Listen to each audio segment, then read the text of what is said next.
And Sarah says, Mehran, nice to see and hear you again. Good to see you as well, Sarah. Although, as I said, I don't see you guys. And Sarah, did you forget? Oh, here it is. I'm female, 20 years old. Okay, thank you. 28 years old.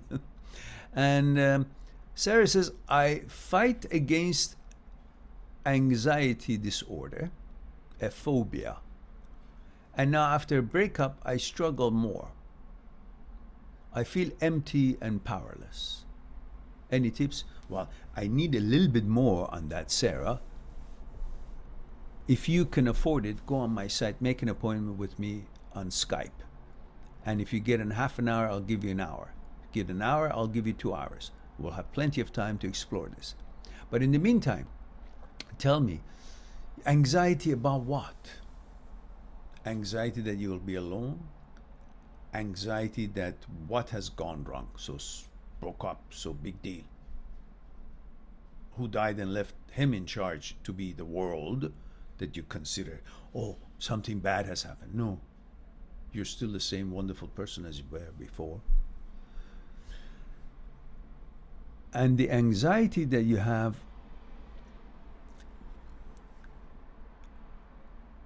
as you know, I'm not a doctor. I'm not a psychologist, and I'm not a psychiatrist. And if you have a certain difficulty, I suggest you talk with them for sure. That's my recommendation. Having said that, I think there are a thing or two that I can help you with. That is part of my research. But I don't know enough about nitty-gritties of your anxieties, and therefore what I will be talking to you would be about my research and how I see it and how I have pondered on and discussed in my books and so on. So it is based on my experiences and discussion with you, not a medical diagnosis. For that, you need to see your doctor. Now, let me know if there is any detail you can give me. Anxiety, in short, is a form of worry, fear. For that, we need to understand, where does fear come from?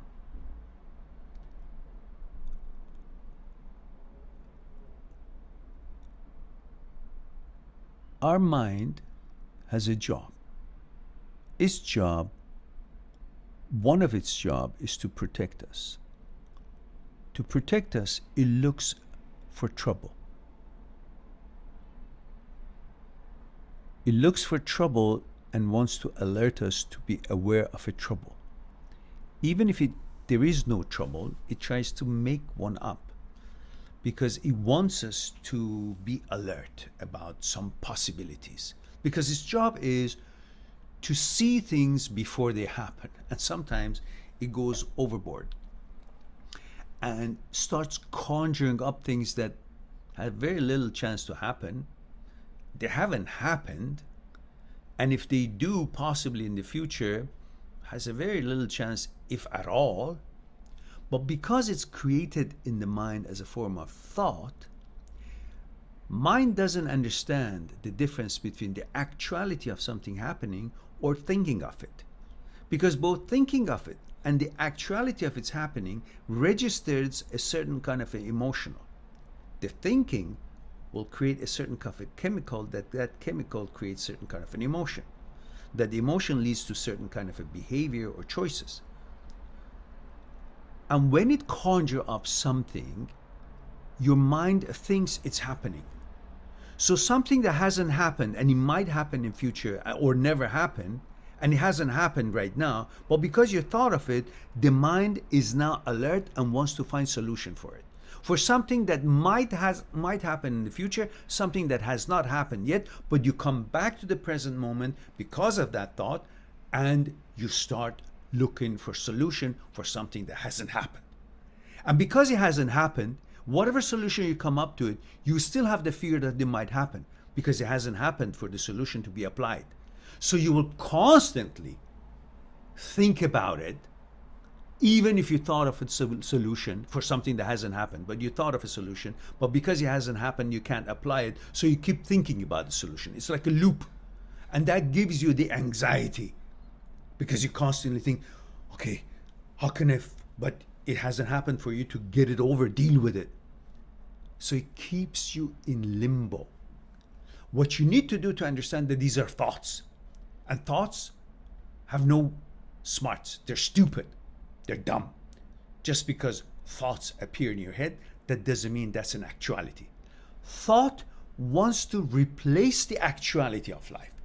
That's why it interferes and makes us do weird things, because we illusory think something is happening or might be happening, and we start worrying about things. Look, if you have a little cut on your hand, you may think of it as a cut and you put a little polysporin on, or you clean it with a little alcohol and put a band-aid, that's it, you forget it. But in some minds, they start thinking, oh, what if it becomes gangrene? What if it becomes, what if it's something else? Maybe it's a cold sore, or maybe it's skin cancer. Maybe, and because they don't know what it is, and they keep going, and mind goes further and further because he wants to protect, comes up with all the little knowledge that you have, which is very limited. Knowledge is always limited and goes hand to hand with ignorance, and because of that, you can't get an answer, you continue, and that creates a loop of worriness and anxiety because it never ends. These are thoughts.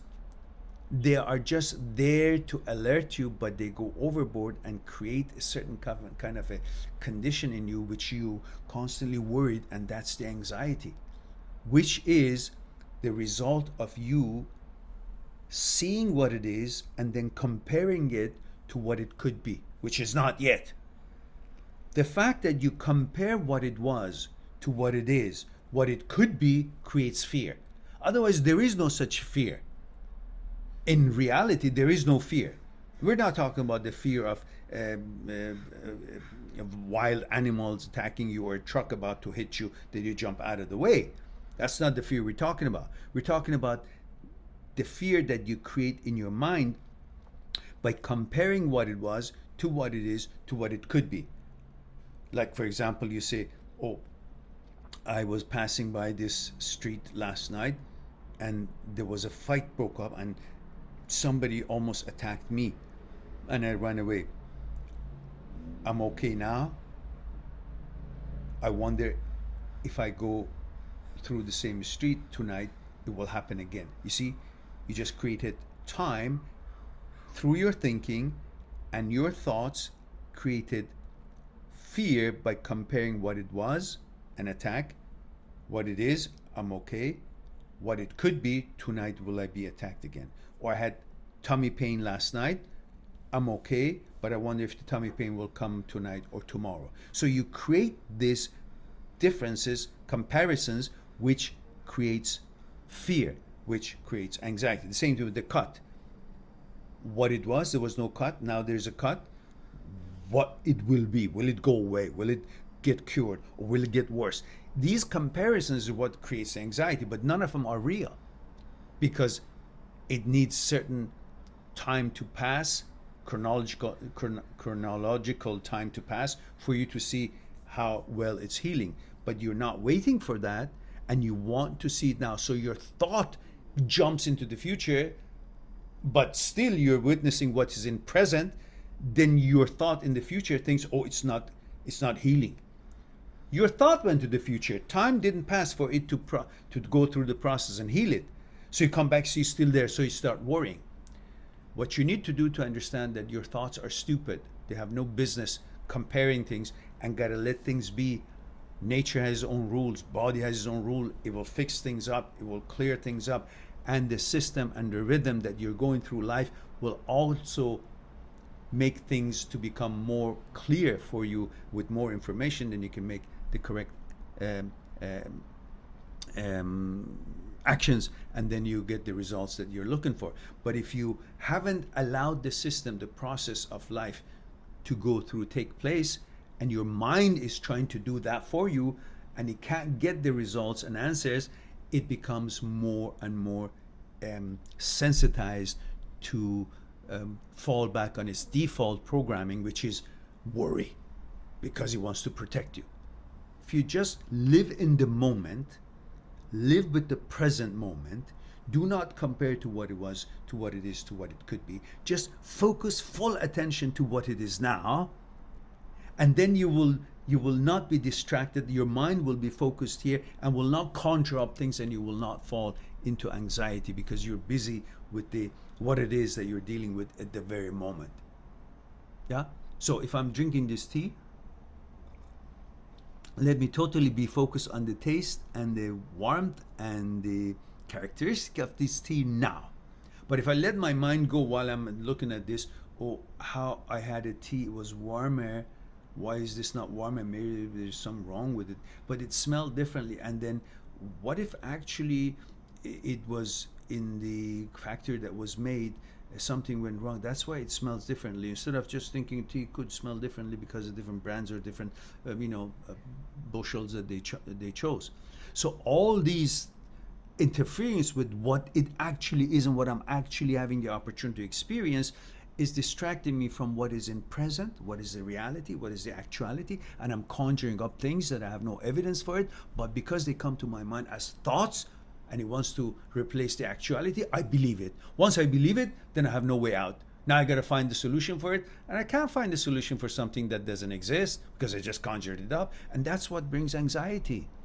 Some of the explanations that I have for you, I hope it's been helpful to you, and if you need to talk to me further, please go on my site, mind@6truth.com, and make an appointment on Skype, and we'll explore it together one-on-one on Skype.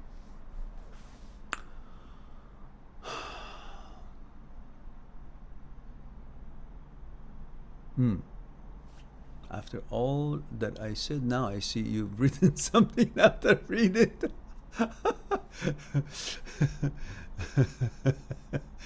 And Sarah says, thank you. I have this anxiety disorder since I was a child, 10-year-old, and I was in therapy since then. During the relationship, I was always anxious to lose him. Yeah, that was the reason for the breakup. Now I'm more anxious in that disorder, and that I will never be able to find. Oh, well, that's not right at all, because did you know that you will find this man before you found this man? No, you didn't. And at that time, you probably thought you will never find this partner. Yeah? But you did, didn't you? Just as then you didn't think you will find, but then you did find, the same situation exists now. You think you don't, but because of past experience, you can be damn sure that you will. And just because you haven't, that doesn't mean it will not take place. Just because I don't see something in my field of vision, that doesn't mean it doesn't exist. Just because I go in front of the ocean and I don't see any ocean in my field of vision, I don't see any ships in the ocean in my field of vision, doesn't mean that there are no oceans no ships in the ocean. I just can't see that far. And the same thing in life. It's like time. Things are on their way to you, but they're far away enough for you not to be able to see them or sense them or have an evidence of them, like the ships in the ocean. But they are in the ocean. You just can't see it. Same thing, events of life. They are on the way, and they will come to your presence of life, your time span, your proximity, when they are close enough. In time, we're talking now. Until then, don't give a shit. Just focus on whatever it is that you can have enjoyment at the moment. Live in the area, the moment, the frame that it is within your senses, within your field of vision, your sensories. You can feel it, you can see it, you can experience it. That is called the now.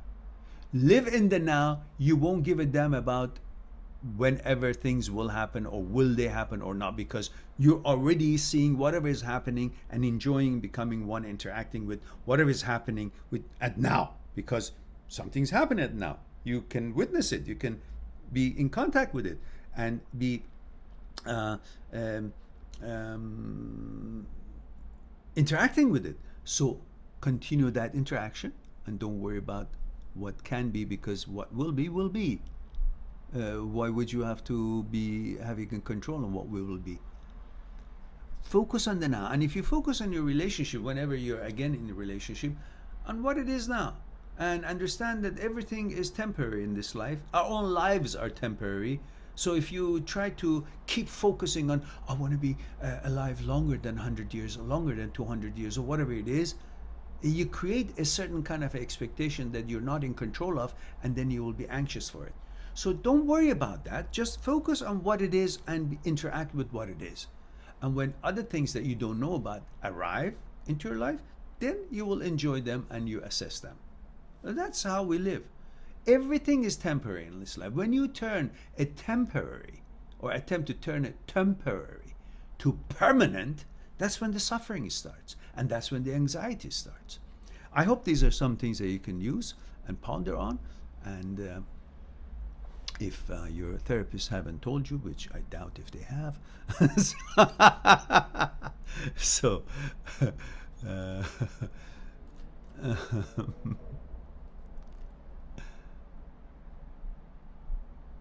all right, now let's see.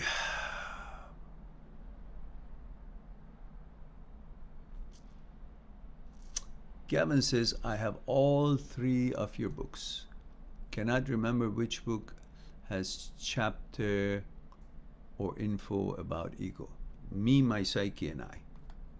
Me, My Psyche, and I. That's the one. I highly recommend that book. Sina says, thanks, I will take the ebook one. Yeah, Me, My Psyche, and I.